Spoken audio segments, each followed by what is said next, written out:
तीर्थंकर जैसा जीवन जियो ना आप लोग। एक भी लोक के कर्ता नहीं बनते, एक भी लोक के कर्ता नहीं बनते, और 3 लोक के नाथ कहलाते। मालूम, 3 लोक के प्रभु कहलाते, 3 लोक के प्रभु। और एक लोक में क्या, एक विलस्त भूमि के कर्ता नहीं कहलाते अपने आप को।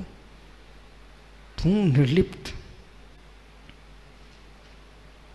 पूरे सरोवर को सुगंध दे रहा, महक रहा, सरोवर की शोभा बढ़ा रहा है, पूरे सरोवर की शोभा बढ़ा रहा है। पीयूष पूरे सरोवर की शोभा बढ़ा रहा है, पर कमल का पुष्प सरोवर से ऊपर है। सरोवर की शोभा बढ़ा रहा है और सरोवर से ऊपर है। ऐसे दुनिया तुमसे शोभायमान हो, तुम दुनिया से दूर रहो। आज आप रायपुर आए, रायपुर की अखंड संपूर्ण समाज, अखंड जैन समाज मुस्कुरा रही है, बोले हमारे नगर में गुरु महाराज पधारे हैं, बेमुस्कुराए, और तुम उदास होके जियो।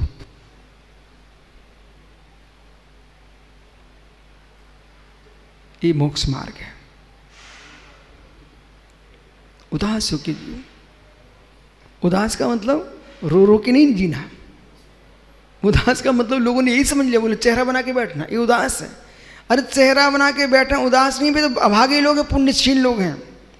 उदास का मतलब है विषय कसाय से विरक्त, इसका नाम है उदास। नहीं तो लोगों ने उदासीन आश्रम बना लिए, उसमें रहने वाले के चेहरे उदासीन हो जाते हैं। जगह जगह बने उदासीन आश्रम और उनमें रहने वाले सब उदासीन।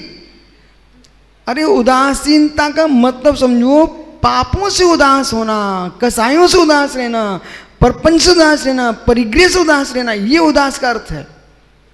नहीं तो बज्ज कुमार जी उदासीन आश्रम में चले गए, भैया अब बोले कहाँ हो, उदासीन आश्रम में है, तो मुस्कुराओ। नहीं भैया, उदासीन आश्रम में कैसे मुस्कुरा सकते? नहीं भाई, ऐसे आश्रम, भैया मन बना मत लेना आप आश्रमों में रहने का, जहां पर मूंग की दाल देख करके तुम्हें रोना आ जाए, ऐसे आश्रम में प्रवेश मत कर लेना। जहाँ निज आत्मा के दर्शन देख के आनंद आए, वहां प्रवेश करना।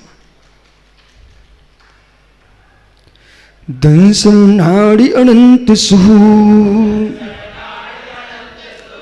समूल तुट्टी जासु सुपरिसासो मोख फलू बिजो अत्नतासु।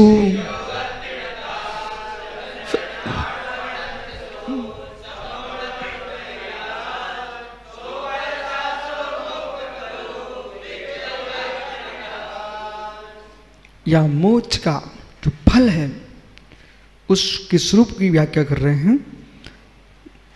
अनंत स्वरूप फलम दृश्यति दंसनु नाणु अनंत शुहु। अनंत दर्शन, अनंत ज्ञान, अनंत सुख। संयम ने टूट दिया इससे। अब कितने समय निकल जाए मालूम, इस दोहा सूत्र में मतार्थ भी कह दिया।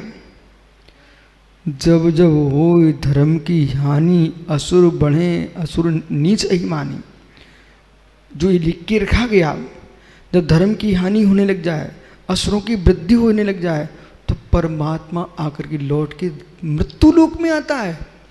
ऐसा जो कह रहे थे उनको समझा रहे हैं। आपको बोध होना चाहिए, बोध होना चाहिए।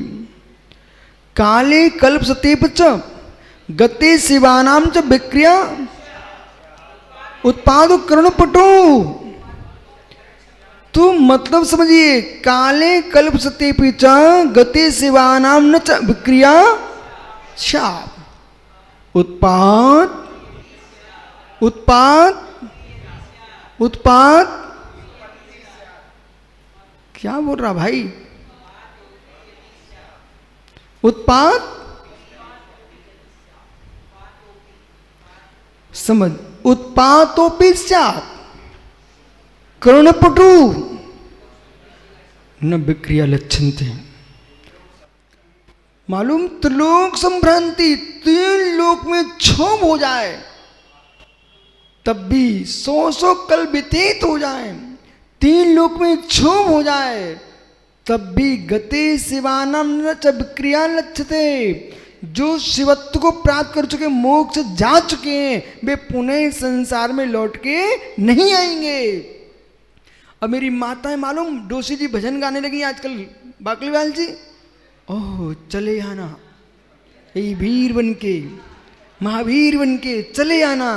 हे माताओं, अपनी भक्ति को अपने घर के झोली में रखो, लेकिन तुम्हारी भक्ति के राग में मेरे भगवान श्रद्धालय से लौट के नहीं आएंगे। आएंगे? ओहो, भगवान लौट के नहीं आएंगे। ये यहां पर लिख रहे हैं, जो जीव एक बार सिद्ध हो चुका है वो पुनः संसार में लौट के कभी नहीं आएगा। न टूटदू जासू, जिनका सुख कभी टूटता नहीं है। आप तो चक्रे सोच रहे थे बहुत सुख मिलेगा, बहुत सुख मिलेगा, सब सुख छूट गया, टूट गया। क्या हुआ? ओह, टूट गया, टूट गया। इसलिए ज्ञानी, पर ध्येयों में नहीं सुख, पर ध्येयों में नहीं सुख, पर गेयों में नहीं सुख, और पर की बुद्धि में नहीं सुख। पीयूष, पर बुद्धि दुख कारणी, पर बुद्धि दुख कारणी। देखो ज्ञानियों, जितने यहां बैठे हुए विषय को, सूत्र को नोट कर लेना, जीवन के अंतिम श्वास तक ध्यान रखना। पर बुद्धि दुख कारणी, जो पर की बुद्धि से जिएंगे वे दुख को नियम से प्राप्त करेंगे। गुरु बुद्धि विशेषता, गुरु की बुद्धि चलोगे तो जीवन में विशेषता आएगी, और शुभ बुद्धि से जियोगे तो सुख मिलेगा। तो यहां पर बुद्धि यानी भिन्न लोगों की बुद्धि व्यवहार से, यानी पर बुद्धि दुख कारणी। अपनी योग्यता को देख के निर्णय करना सीखो, पर की योग्यताओं से अपना जीवन का निर्णय लेना कभी मत सीख लें। कोई पुण्यात्मा जीव है, उसने जो निर्णय किया उसका सफल हो गया। तुम्हारा पुण्य तो है नहीं किंचित मात भी, और निर्णय कर ले तुम पुण्यात्मा की भांति, तुम पीछे गिरे ही मिलोगे। इसलिए सुनो ज्ञानी, न टूटी जासु, जिसका सुख टूटता नहीं है। सो परम सासु सो मोक्षम फलु, वही परम शाश्वत मोक्ष फल द्वितीयम अस्ति न तस्य, उस मोक्ष के आगे संसार में कोई दूसरा सुख नहीं है। इसलिए केवल दर्शनम, केवल ज्ञानम, अनंत सुखम, एतत् उपलक्षणम मात अनंत वीर्य अनंत गुण। इस प्रकार से अनंत ज्ञान, केवल ज्ञान, अनंत सुख, अनंत दर्शन और उपलक्षण मात्र अनंत वीर्य, अनंत गुणों से युक्त एतद गुण कदम्बक मेघ में पियावन न त्रुटति, ऐसे गुणों से युक्त ऐसे अनंत चतुष्टय को जिन्होंने प्राप्त किया है, वह अनंत चतुष्टय का अनंत सुख एक समय प्रमाण काल को भी नहीं छूटता। अब सिद्ध भगवान के ऐसा कोई भी समय नहीं आएगा कि भगवान को एक समय को भी सुख छूट जाए। सामान्य जीवों का सुख होता है, कितनी पुण्यात्मा जीव होगा तब भी बीच में कहीं ना कहीं ऐसा उपक्रम हो ही जाता। सुनील कहो, घर में भी संवाद हो जाए, संपत्ति का क्षय हो जाए, कहीं इष्ट का वियोग हो जाए, कहीं शत्रु अधिकार करने, कहीं राजा का भय सताए, लेकिन सिद्धों के पास एक कोई भी डर नहीं है। तब पूज्यपाद स्वामी लिखते हैं, मूलम संसार दुख सद्धि आधिस्थ था, मुखम संसार दुख से ध्येय आधिस्थ था। संसार में दुख का मूल कारण है शरीर में आत्मबुद्धि। संसार में दुख का मूल कारण है शरीर में आत्मबुद्धि। जो शरीर को अपना मान के बैठा है उसे दुखी होना ही है। एक बालक आया सुब्रत सागर जी, वो मेरे से पूछ रहा, गुरुजी होगा पहली दूसरी क्लास में पढ़ रहा होगा। बोले गुरुजी आपको क्या बनना था? वो मेरे से पूछा था अभी 3 दिन पहले, गुरुजी आपको क्या बनना था छोटे में? तो मैंने कहा बेटा सही बताऊं ना, मुझे तो महाराज ही बनना था। फिर मैंने उससे पूछा तुझे क्या बनना है? वो बोला मुझे साइंटिस्ट बनना है। उनकी वाह, दूसरी पहली क्लास में पढ़ रहा बच्चा वो कह रहा मुझे साइंटिस्ट बनना है, ओह वैज्ञानिक बनना है, ऐसा बोल रहा था। मैंने कहा भाई देख, अभी तू जमीन से उठ नहीं पाया और तेरा निर्णय हो चुका है। ऐसा जिनका पक्का निर्णय हो, ये ब्रह्मचारी हैं, जमीन पर बैठे निर्णय कर लें, मुझे कुछ नहीं करना। उस बालक को वैज्ञानिक बनना, तुम निर्णय कर लो, मुझे वीतराग वैज्ञानिक बनना है, अरिहंत भगवान बनना है। ओहो, ये आत्मा को ठगने वाले ठगिए बच्च कुमार जी, बच के रहना।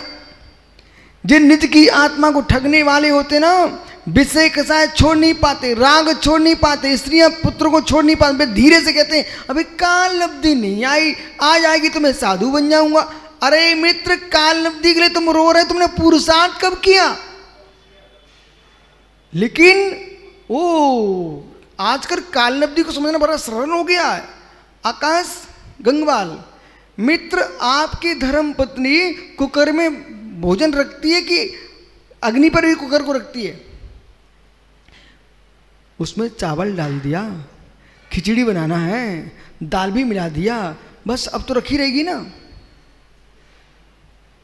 बन जाएगा ना, हैं?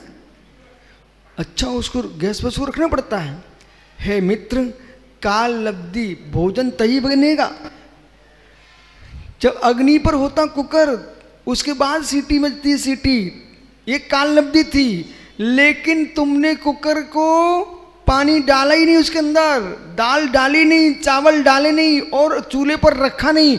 अब भोला कह रहा है, बैठ करके माला फेर रहा है, काल अवधि आएगी खिचड़ी बन जाएगी, काल अवधि आएगी खिचड़ी बन जाएगी। अरे बालक, बिना पुरुषार्थ के खिचड़ी की काल अवधि नहीं आती है। काल अवधि जब आती है जब उसके अंदर पानी भरेगा, चूल्हे पर रखेगा, दाल चावल डालेगा, तब खिचड़ी बनेगी। ऐसे सम्यक दर्शन ज्ञान चारित्र को अपने अंदर भरेगा और ध्यान की सिकड़ी पर रखेगा तो भगवान बनेगा। काल अवधि ऐसे नहीं आती है। ओ काल अवधि के ढोंगियों, ऐसे काल अवधि नहीं आती मित्र। काल अवधि बुलाना तो पुरुषार्थ करिए, काल अवधि आएगी। बराबर बोला, क्षमा करना है? छठवें काल में आपको भगवान बनना है। ओह धन्य, आपने कभी ये सुना नहीं होगा, वाकई वाली दोस्त जी कभी नहीं सुना होगा। ऐसा ही बब्बू जी भी यहाँ पर एक बैठा, वो कह रहा मैं छठवें काल में भगवान बनूंगा।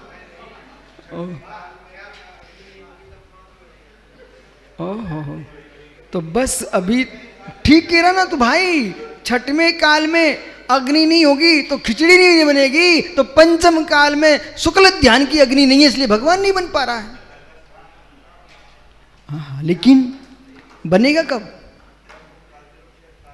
हाँ अब ठीक कह रहे हैं। कैसे ऐसे लोगों को ऐसे समझाना पड़ता है, नहीं तो फिर धीरे इन लोगों तो ऐसे ही समझा देगा। बोले भैया अभी क्यों तुम महाराज बनना चाह रहे हो, अभी थोड़ी काल अवधि आई है। अरे मित्र, बोला यहाँ पर कितने सारे वृक्ष लगे हैं जिनके फल लगने का मौसम निकल गया, कुछ का फल लगने का मौसम आएगा, लेकिन तब भी अब मालूम, अभी कुछ दिन पहले आपको बाजार में जहाँ से निकलो वहीं आम फल दिखते थे, आम दिखते थे। अब आप चिंता मत करो, अब यहाँ पर सीताफल दिखना प्रारंभ हो चुके हैं। सीताफल, क्योंकि तो 1 साल तक सीताफल के वृक्ष खड़े रहे, कोई काट के फेंक देता? बोले नहीं, जब समय आएगा इनमें ही फल लगेगा। ऐसे कोई कहे तुम क्यों मुनिराज बने हुए पंचम काल में, क्या मोक्ष मिलता? अरे जब भी मोक्ष मिलेगा इसी मुनि दशा से ही मिलेगा, इसलिए वृक्ष को काटो मत, फल आएगा। विराजो ज्ञानी, समझ रहे हैं बाल को? ओ मयंक भाई, नहीं तू सोचे घर क्यों छोड़ के आ गया पागल बन के? अरे पागल बन के घर छोड़ के नहीं आया, विद्वान बन के आया है। पुरुषार्थ करेगा तो फल आएगा।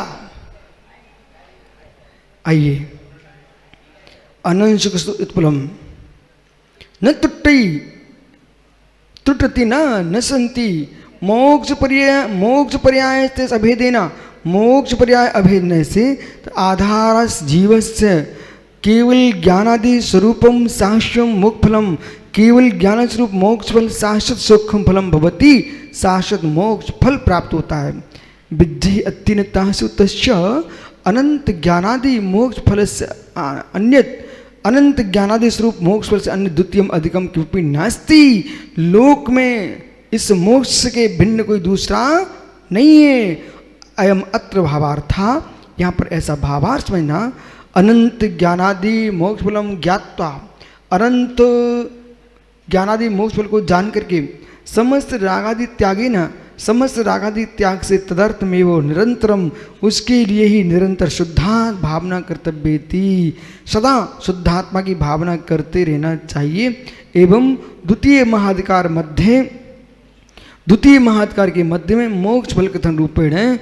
मोक्ष कथन की अपेक्षा से स्वतंत्र मेकम सूत्रम गतम, एक सूत्र समाप्त हुआ।